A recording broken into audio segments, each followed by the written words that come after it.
تیری سرکار میں لاتا ہے رضا اس کو شفیع،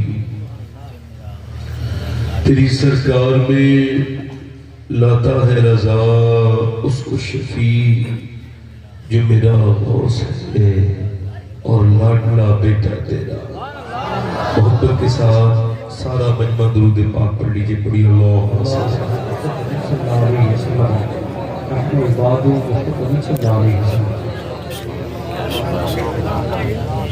بعد درود لائق تعظیم و تکریم ممبر شریف پر تشریف فرما میرے امامی کی زینت و رونق معزز علماء اہل سنت۔ معزز سامعین سامعات، السلام علیکم ورحمۃ اللہ تعالی وبرکاتہ۔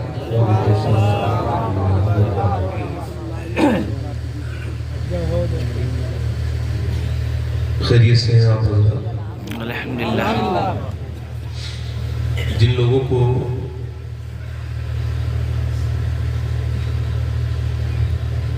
یہ احساس ہے کہ انہیں مرنا ہے، وہ میری پوری تقریر سنیں۔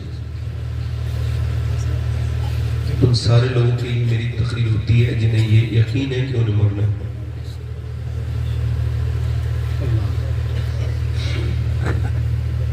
اگر یہ محافل بھی اس دور میں فائدہ نہیں پہنچا پائیں تو پھر کہاں سے خیر ملے گی لوگوں کو؟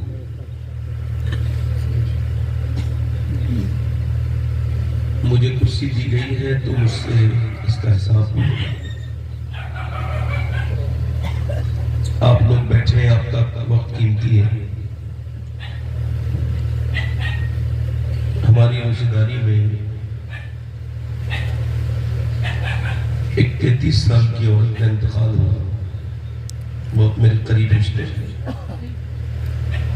تو میں دلی میں اس وقت ہسپتال میں تھا جب ان کا دم نکلا تھا۔ 33 سال کی عمر کوئی زیادہ عمر نہیں ہوتی۔ میں اپنی بہنوں کے لیے بات کر رہا ہوں، جو کہ آج کی پوری تقریر میں اپنی بہنوں کے ریلیٹو بھی کرنا چاہتا ہوں۔ تو میں نے یہ دیکھا کہ وہ اس کے گردے دونوں خراب ہو چکے تھے اور وہ بالکل کام نہیں کر رہے تھے۔ بالکل ایک اسپتال سے دوسرے اسپتال میں لے کے گئے تو بس روح نکلنے والی تھی۔ تو اگر اتفاق سے میں بالکل ٹھیک اگر جج کر پا رہا ہوں تو آدھے منٹ کے پہلے کی بات ہے، یعنی روح نکلنے سے آدھا منٹ پہلے میں نے دیکھا کہ اس عورت نے دیکھا کہ جب وہ ڈاکٹر بھاگتا ہوا آیا اور اس نے اس کو پمپ کرنا چاہا، یعنی دباتے ہیں ایک دم کہ سانس آ جائے، تو جب پمپ کرنا چاہا تو اس نے دیکھا کہ ڈاکٹر ہاتھ اس کی طرف بڑھ رہا ہے، تو اس نے اپنا چادر اٹھائی اور اٹھانے کے بعد میں نے دیکھا کہ وہ اپنے جسم کو اس سے ڈھکنے لگی۔ اور آخری کام میں نے دیکھا کہ اس نے یہی کیا کہ آخری کام یہ کیا کہ اس نے ڈھکتے ڈھکتے جو ہے وہ اس کا ہاتھ سے وہ چادر گری اور اس کی روح نکل گئی۔ اس کی روح تو نکل گئی، حضرت نظام الدین اولیاء کی بارگاہ کے قریب اس کی روح نکلی، وہ تو نکل گئی، مگر مجھے ایک بہترین سبق وہاں مل گیا کہ اگر بچپن میں پردے کی عورت کو تلقین کر دی جائے لڑکی کو تو اس کی روح تو نکل جاتی ہے مگر وہ جذبہ پردہ کرنے والا نہیں نکلتا۔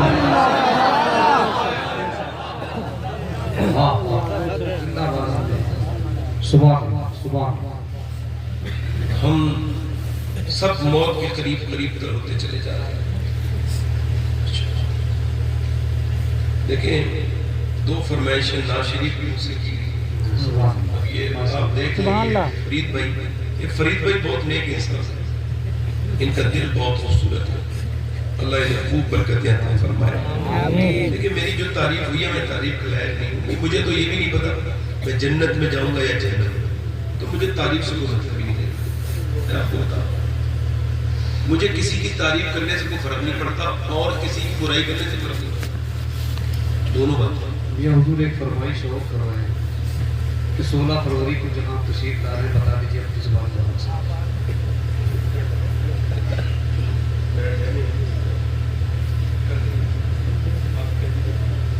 حضرات 16 فروری کو بیبیا پور آپ کے قریب پہ میری تقریر ایسی نہیں کہ لوگ سن کے واپس چلے جائیں، پبلک کم ہو جائے گی۔ اب میری طرف دیکھیں، تو یہ ہمارے جو فرید بھائی ہیں نا ماشاءاللہ وہ نیک انسان ہیں، تو آپ سب لوگ اچھے ہیں، میں آپ کا خادم ہوں، خدمت کرنے آیا، اور مجھے یہ بھی نہیں خبر کہ میں جنت میں جاؤں گا یا میں پڑھ رہا تھا میر عبد الواحد بالگرامی کی صفحہ سنابل، تو اس میں انہوں نے ایک روایت لکھی، تو کہتے ہیں کہ اللہ نے موسیٰ کو وحی کی، موسیٰ علیہ السلام، اے موسیٰ جب تک تیرے دونوں پاؤں جنت میں نہ چلے جائیں تو مجھ سے ڈرتے رہے، مطمئن نہیں ہونا چاہیے، روتے رہنا چاہیے، کچھ پتہ تھوڑی کیا فیصلہ ہوگا تیرے بارے میں۔ اللہ اللہ، ایک بزرگ نے کہا تھا سید صاحب، اس دور کے لوگ جہنم میں جانے کی کوئی کسر باقی نہیں چھوڑ رہے، سارے وہ کام کر رہے ہیں جس سے جہنم میں جائیں گے، اگر اللہ بخش دے تو اس کی مہربانی ہے۔ یہ فرمائش کی گئی ہے، ویسے میں نہیں تھا، 2-3 شعر پڑھوں پھر تقریر کروں گا۔ سبحان اللہ، ایک منٹ رک جائیے، سبحان اللہ کہنے میں 90 نہیں کیا ملتی ہے، اور آپ کو کم لگ رہی ہے تو میں بڑھوا بھی سکتا ہوں۔ میں دعا کروں گا کہ اللہ آپ کو مکہ دکھا دے، مکے میں ایک نیکی کا ثواب پھر 1 لاکھ کے برابر ہو جائے، اور مدینے میں ایک نیکی کا ثواب 50,000 کے برابر ہو جائے۔ سبحان اللہ تو بولے تھے، بول سکتے ہیں نا سبحان اللہ۔ ایک مرتبہ میرے حضور نکل کے جا رہے تھے، تو ایک گائے نے حضور کو دیکھا، اپنے مالک کے ہاتھ میں دی، غیر مسلم تھا اس کا مالک، ٹک ٹک ٹک، تو اس نے حضور کو دیکھ کے کہا اپنے مالک سے، دیکھ تو مجھ پہ ظلم کر رہا ہے، مگر یہ جو ذات ہے نا، یہ جو جا رہے ہیں امنہ کے لال، یہ اللہ کے سچے رسول ہیں، ان کے ہاتھ پہ کلمہ پڑھ کے مسلمان ہو گئے۔ اس یہودی نے اپنے بھائی کی طرف دیکھا، صحابہ نے بھی گائے کی طرف دیکھا، تو حضور سے کہا، حضور یہ جانور آپ کو جانتے ہیں؟ فرمائے یہ تو ایک جانور ہے، فرماتے جنگل کا کوئی ایسا جانور نہیں ہے جو مجھے نہ جانتا ہو اور میرے ابو بکر و عمر کو نہ جانتا ہو۔ ذرا بولے تو صحیح سبحان اللہ ہے، بولے ذرا سبحان اللہ۔ یہ اس میں 2 فرمائش ہے، تو میں نے ایک پڑھنی ہے ناشری، 2-3 شعر پڑھ دیتا ہوں۔ ایک سر پہ سلام، جن لوگوں نے ہسٹری پڑھی ہے وہ جانتے ہیں کہ طارق بن زیاد کون ہے۔ اس نے عرب سے لے کے اسپین تک کشتیوں پر سفر کیا، جو موجودہ اندلس ہے، اور اس نے سارے مسلمانوں کو اکٹھا کیا، اور پھر اس نے کہا کہ جنہیں بھی جانا ہو وہ شام تک واپس جا سکتے ہیں، شام تک ایک شخص بھی واپس نہیں گیا، چونکہ لمبا سفر کر کے آئے تھے جنگ لڑنے کے لیے۔ تو طارق بن زیاد نے پھر کیا کیا کہ ساری کشتیوں کو آگ لگا دی۔ اب نیا ملک حملہ کرنے آئے ہیں، پورا عیسائیوں کا ملک، ایک بھی مسلمان نہیں، اور مسلمان جب آئے تو انہوں نے کیا کیا، کشتی کو، اور طارق بن زیاد نے کہا اے مسلمانوں، اب ایک ہی 2 ہی صورتیں ہیں، یا تو شہید ہو جاؤ یا پھر سارے گرجاؤں کی چھتوں پر نبی کی عظمت کا جھنڈا لہرا دو۔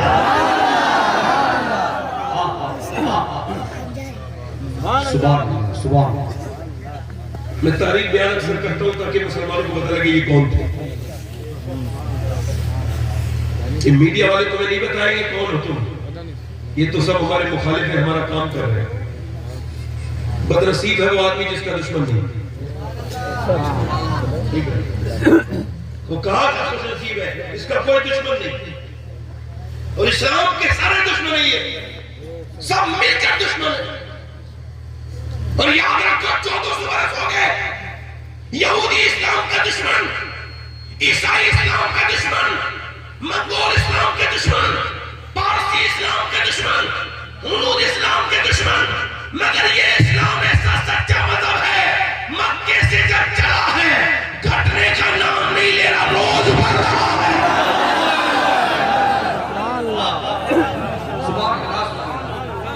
زندہ باد زندہ باد، ماشاءاللہ۔ طارق بن زیاد نے کہا مسلمانوں میری کشتیوں میں آگ لگا دی، اب انہوں نے ناامیدی کو آگ لگائی،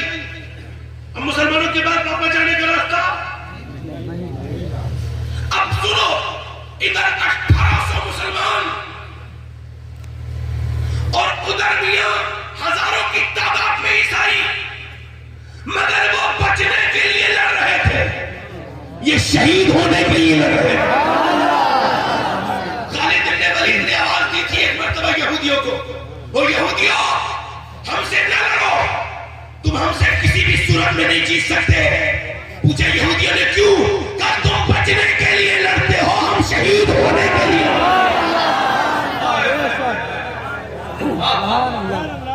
سبحان اللہ۔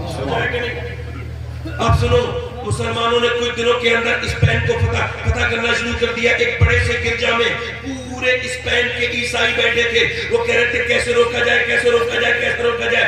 اس میں جو سب سے زیادہ قابل عیسائی پادری تھا وہ پوپ تھا، وہ کھڑا ہوا اور بولا تم سب کو بے وقوفی سوچی ہے، تم اس فوج کو روکنے کی بات کرتے ہو، میں مسلمانوں کو روکنے کی بات سوچ رہا ہوں۔ کیا مطلب؟ کہ میری نظر میں یہ فوجی زیادہ خطرناک نہیں، مسلمان جو ہمارے اسپین میں اترے ہیں اور انہوں نے کشتیاں چلائی ہیں، یہ زیادہ فکر کے لائق نہیں ہے۔ نہ تو پھر ان کی کوئی فکر نہ کرو، تم ان کی فکر کر رہے ہو، میں تو ان عورتوں کی فکر کر رہا ہوں کہ جن کے یہ بھائی ہیں اور جن کے بیٹے ہیں اور جن ماؤں نے بچوں کو بھیجا ہے۔ اگر مسلمانوں میں ایسی مائیں زندہ رہی تو کچھ دنوں کے اندر پوری دنیا میں سوائے اسلام کے کچھ نہیں۔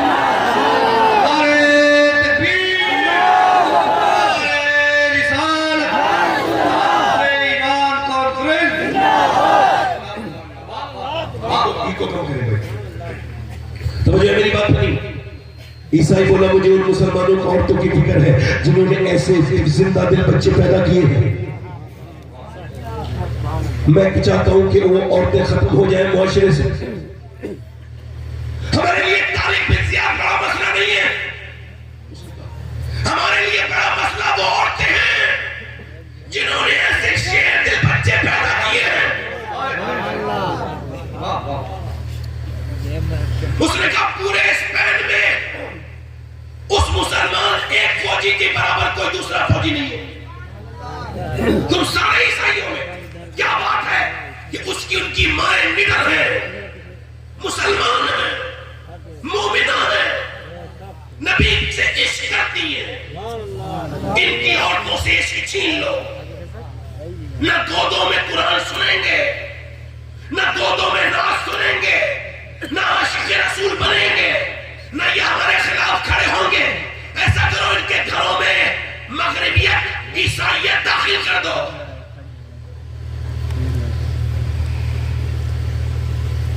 صلاح الدین ایوبی نے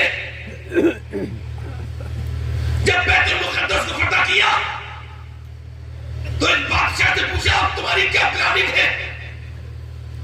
ایک یہودی سے، ایک نصرانی سے، تو اس نے کہا ہماری اب تمہارے خلاف کوئی پلاننگ نہیں ہے، ہم سمجھ گئے کہ مسلمانوں سے تلوار کی جنگ کوئی نہیں جیت سکتا۔ کہا تو پھر اب کیا ارادہ ہے؟ اب ہم کوئی بھی صلاح الدین ایوبی پیدا نہیں ہونے دیں گے تمہاری قوم میں، بس یہ ارادہ ہے۔ اللہ تو کیا کرو گے کہ تمہاری عورتوں کے کردار ختم کر دیں گے۔ مسلمان اس وقت کی لڑکیاں اور عورتیں، میں نے انہی کے لیے اتنی بڑی تنبیہ باندھی ہے۔ میں اپنی انہی بہنوں کی طرف آ رہا ہوں اور ان سے گزارش کر رہا ہوں، یہ دیکھو کہ یہودی نصرانی بھی جانتے ہیں کہ جس قوم میں مائیں دیندار ہوں اس قوم کو کوئی مٹا۔ اور افسوس یہ ہے کہ اب لڑکیوں کے اندر سے اسلام نکلتا جا رہا ہے، اب دیکھو بالکل ختم ہوتا چلا جا رہا ہے، ان کے اندر مغربیت گھس گئی، ان کے اندر انہوں نے اپنے آئیڈیل نہ جانے کس عورت کو بنا لیا۔ کبھی کوئی عورت کسی بالی ووڈ کی لڑکی عورت کی طرح ناچنے کپڑے پہننے لگتی ہے، کوئی اسی کی طرح بولنے لگتی ہے، کوئی کسی کردار میں ڈھل گئی، کوئی کسی کردار میں ڈھل گئی، کسی نے کسی کو اپنا آئیڈیل بنا لیا، کسی نے کسی کو اپنا آئیڈیل بنا لیا، کوئی کہتی ہے فلاں میرا آئیڈیل ہے، کوئی کہتی ہے فلاں میرا آئیڈیل ہے۔ اور سنیں اب تو حال یہ ہے کہ ہمارے یہاں پر نمازوں کی اتنی پابندی نہیں ہے جتنا سیریل کی پابندی ہے۔ عورتیں سیریل پابندی کے ساتھ دیکھتی ہیں۔ یہ خبر ملی ہے کہ عورتیں نماز جلدی جلدی پڑھتی ہیں کہ سیریل نہ نکل جائے۔ اور ہندوستانی واہیا سیریل اور پاکستانی بے حیائی اور غلیظ اور بیکار سے گھٹیا سیریل جس میں دیور بھاوچ کی محبت معاذ اللہ دکھائی جا رہی ہے، جس میں ساس اور داماد کی لو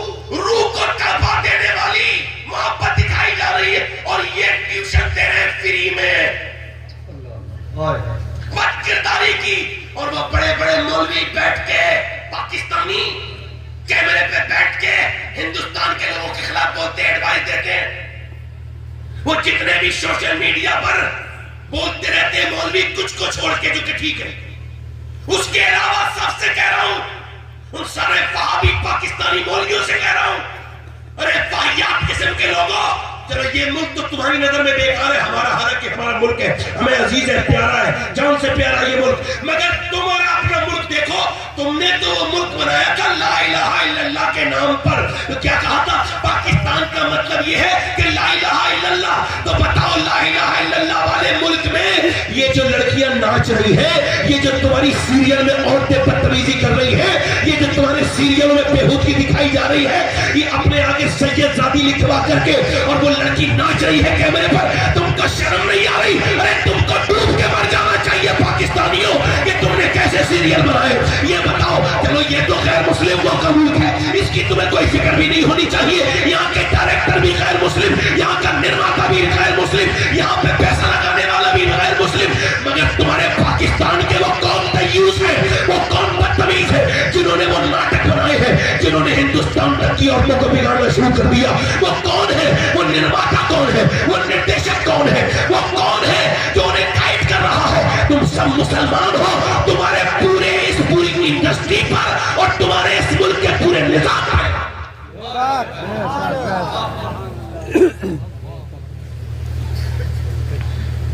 تم کہتے ہو ہم اسلامی جمہوریہ ہیں، تم ڈھونگی ہو. ابے سن، تو اسلامی ملک بنا کے ایسا اسلام نہیں نبھا رہا ہے جیسے ہندوستان میں رہ کر کے مسلمان اپنے اسلام کو نبھا رہا ہے. بولو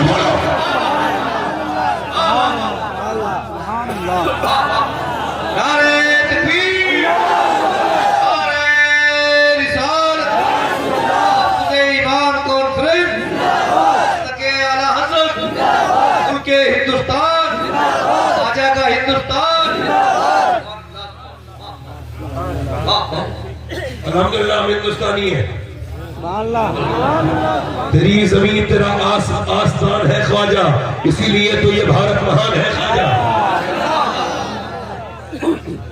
مسلمان لڑکیوں سے گزارش کرتا ہوں کہ وہ پاکستان کی نیم پر ہے نا بدبخت قسم کی بےغیرت لڑکیاں تمہارا کردار نہیں ہو سکتی. اور کہتا ہوں میں پوری دنیا کی کسی قوم کے پاس عورتوں کے لیے وہ آئیڈیا نہیں تھا جو ہمارے پاس تھا. چیلنج کرو اور لا کے دکھائے کوئی ایسا کردار جو کہ عورت تین روپ ہے عورت کے، تین زاویے سے عورتوں کو دیکھا جاتا ہے، تین روپ ہے اس کے. وہ کبھی ایک روپ ہے اس کا بیٹی، اور آپ کو اچھی بیٹی بن کے دکھائے، باپ کا نام روشن ہو جائے. ایک اس کا کردار ہے، تین کردار ہے. ایک کردار ہے بی بی، ایک ہے بہن، اور ایک ہے ماں.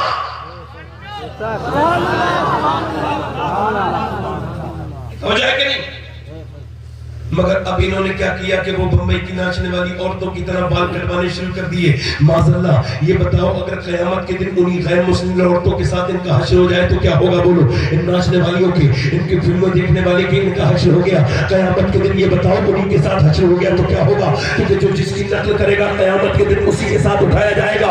یہ لڑکیوں سے پوچھتا ہوں، یہ جو اپنے جسم پر ٹائٹ لباس پہنتی ہے، یہ جو اپنی جو اپنے جسم کی نمائش کرتی ہے، یہ جو اپنے بال کٹوا رہی ہے اور بالوں کو برقعے سے باہر رکھتی ہے، یہ جو اپنا فیشن کے مزے میں اپنے رب کو بھول گئی، اس کے رسول کو بھول گئی، ان ساری عورتوں سے میری گزارش ہے کہ تمہارے پاس کوئی کردار نہیں تھا. دیکھو 3 کردار ہے عورت کے، خاص طور سے وہ کردار، ایک ہے بیٹی کا کردار، اور دوسرا ہے اس کی بیوی کا کردار، اور تیسرا ہے ماں کا کردار. تو تمہارے پاس ایک ذات ایسی تھی جس میں تینوں کردار تھے، اور ایسا لاجواب کردار نہ تو کسی عورت کو اللہ نے دیا نہ قیامت تک دے گا. وہ کون عورت تھی؟ وہ مدینے کی سیدہ تھی، وہ طیبہ طاہرہ تھی، وہ عابدہ زاہدہ تھی، وہ سیدہ فاطمہ تھی. اسے جس حالت میں دیکھو وہ لاجواب نظر آتی ہے. اگر بیٹی کی حیثیت سے دیکھا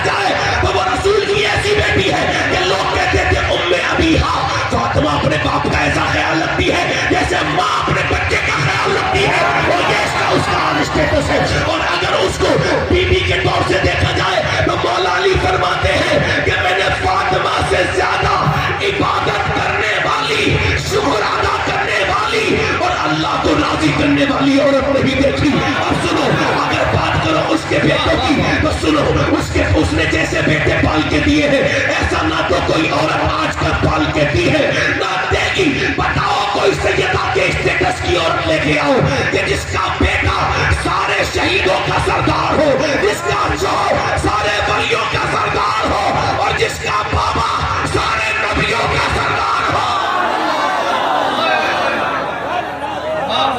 نعرے تکبیر, نعرے رسالت, تحفظ ایمان کانفرنس. چلو سلام کرے اس کے آستانے کو, چلو سلام کرے اس کے آستانے کو, حسین پال کے جس نے دیا زمانے کو.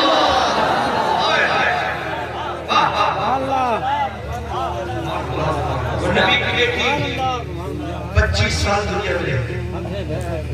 کتنے سال بولو؟ 25 سال, اور 25 سال میں وصال. مگر پوری کائنات کے لیے اقبال کہتا ہے اگر کوئی عورت آئیڈیل ہے تو وہ سیدہ فاطمہ. مگر افسوس ہے مجھے اس بات پر کہ کل 2-3 دن روز پہلے ایک آدمی نے ایک خبر دکھائی کہ ایک لڑکی لکھنؤ کے تھیٹر کے باہر کھڑے ہو کے یہ کہہ رہی تھی, اس کے سر پہ دوپٹہ بھی تھا, برقع بھی اوڑے تھی, اور تھیٹر کے باہر فلم تھیٹر کے باہر کھڑی تھی اور کہہ رہی تھی فلاں جو مووی آئی ہے فلاں فلاں, اس کے اندر یہ چیز اچھی ہے, اس کے اندر یہ چیز اچھی ہے. میری آنکھوں میں آنسو آ گئے. میں نے کہا اب یقیناً قیامت قریب ہے, جب آدم کی بیٹیاں, جب حوا کی بیٹیاں, جب فاطمہ الزہرا کی ماننے والیاں جب سینما ہال کے باہر کھڑے ہو کر کے بیان دینا شروع کر دیں کہ اس فلم میں, کیونکہ پوری ننگی واہیات جہنم میں لے جانے والی فلم, یہ اس فلم میں یہ اچھائی ہے, یہ اچھائی ہے, تو پھر اس قوم کو کون بچا سکتا ہے بربادی سے؟ مجھے بتاؤ آپ سب سے پوچھنا چاہتا ہوں, کون بچا سکتا ہے بربادی سے؟ ایک لڑکی نے بھی, ذرا توجہ کرے میری طرف, ایک لڑکی نے بھی کچھ دنوں پہلے میرے پاس وہ خبر آئی, اس لڑکی نے, وہ جو کہ اس کی عمر 28-29 سال ہو گئی تھی, اس نے ایک اپنا پیغام ریکارڈ کروایا اور اس نے کہا دیکھو عورتوں جو میرے ساتھ ہوا ہے لڑکیوں وہ تمہارے ساتھ نہ ہو جائے. میرے ساتھ یہ ہوا کہ میرے ساتھ رشتے آئے تو میرے باپ نے کہا ابھی نہیں کریں گے, عمر نہیں, وہ ابھی پڑھ رہی ہے, تعلیم پوری کر لیں. کہتے میں نے بھی, وہ کہتی کچھ میری غلطی سب سے زیادہ تھی, ماں باپ میری غلطی میں میرے ساتھ ہیں. میں کہتی تھی ابھی نہیں کروں گی, جب میرا وقت اور پڑھے گا, پڑھ لوں گی, لکھ لوں گی, تب شادی کروں گی. کہتی ہے اب جب رشتے آتے تھے میری عمر تھی, اب میرے رشتے نہیں آتے چونکہ میری عمر ہو گئی. وہ کہتی ہے کہ کسی بھی لڑکی کو یہ منع نہیں ہے کہ وہ شادی کے بعد پڑھائی نہ کرے, کوئی اسکول منع نہیں کرتا. وہ کہتی ہے کہ میں گزارش ہی کرتی ہوں کہ ایک مرد کو, ایک لڑکے کو ایک لڑکی خوبصورت چاہیے, جوان چاہیے. وہ پڑھائی لکھائی پہ اہمیت نہیں دیتا, خوبصورتی پر اور کم عمری پہ اہمیت دیتا ہے. اس لیے اپنی زندگی برباد نہ کریں اور وقت پہ اپنی شادی ہونے دیں. دیکھو میں جو بات بیان کر رہا ہوں وہ سنجیدہ ہے اور بہت چھپی باتیں میں کھل کے بیان نہیں کر سکتا, سمجھو میری بات کو. اس پیغام کو لے کے جاؤ اپنے گھر کہ بیٹی کا وقت ہو جائے تو شادی کر دو. مگر آج لڑکیوں کی بات کر رہا ہوں میں, کیسی کیسی لڑکیوں کے, اور آپ کو یہ بتاتے ہوئے مجھے شرم آتی ہے, مگر بتا رہا ہوں کہ میاں تقریباً 2014 سے لے کے اب تک تقریباً 6 لاکھ لڑکیاں اسلام چھوڑ کے غیر مسلموں کے گھروں میں چلی گئی. خوب نعرے لگاؤ, خوب جھگڑے کرو آپس میں, تمہاری مرضی, خوب مزے لو, زبان سے اس کی عزت اتارو, اس کی عزت اتارو, فیس بک پہ اس مولوی کے خلاف لکھو, وہ تمہارے خلاف لکھے, یہ اس کی عزت اتارو. اور ایک قوم کے ساتھ کھیل کیا کھیلا جا رہا ہے اور ہم لگے کس چیز میں ہے یہ سمجھ میں نہیں آ رہا. کون سی بات پر بیداری آنی چاہیے تھی, نہیں, اب تو یہ جھگڑا ہو رہا ہے وہ بیکار ہے. اب فیس بک پر عزتیں خراب کی جا رہی ہے, کسی کے خلاف کوئی بات کی جا رہی ہے. میں عرض کرتا ہوں میرے بھائی, اب زمانہ کوئی دوسرا ہے, تجھے بات کوئی دوسری کرنی چاہیے تھی. مولا علی فرماتے ہیں میری بی بی فاطمہ, ذرا بولے سبحان اللہ, دل لگا کے بولے سبحان اللہ. کہتے فاطمہ جب تک مجھے کھانا نہیں کھلاتی تھی, کھانا نہیں کھاتی.